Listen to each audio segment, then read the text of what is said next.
पैरों तले जमीन खिसक जाती है। झंडे कहता है कि अगर तुमने अनु से मिलने की जिद नहीं छोड़ी तो यहाँ एक भयंकर मुसीबत आने वाली है, जो पहले तुम्हारे घर तक पहुँच चुकी है और अब अनु तक भी पहुँचेगी। जब वह मुसीबत अनु तक पहुँचेगी तो नुकसान उसे ही भुगतना पड़ेगा।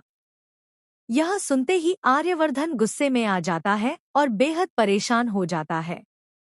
दूसरी तरफ नील और उसका साथ मिलकर अब आर्यवर्धन गहराई से सोच में पड़ गया है कि आखिर इस खबर के पीछे कोई बड़ी साजिश तो नहीं है।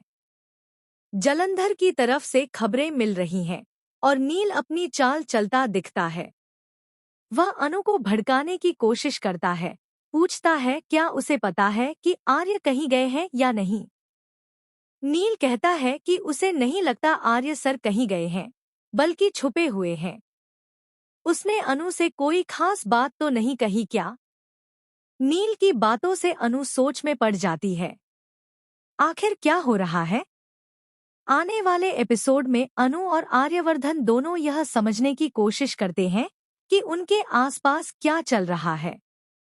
वहीं नील की बातों का प्रभाव अनु के मन पर गहरा हो जाता है और उसे लगता है कि आर्य कहीं नहीं गए, बल्कि दिल्ली में ही कहीं छुपे हुए हैं।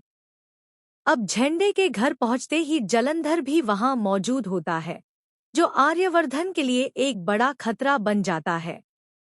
झंडे आर्यवर्धन को चेतावनी देता है कि वह अनु तक जरूर पहुंचेगा, फिर आर्यवर्धन तक। यह सुनकर आर्यवर्धन हक्का बक्का रह जाता है। झंडे एक खास हिदायत भी देता है।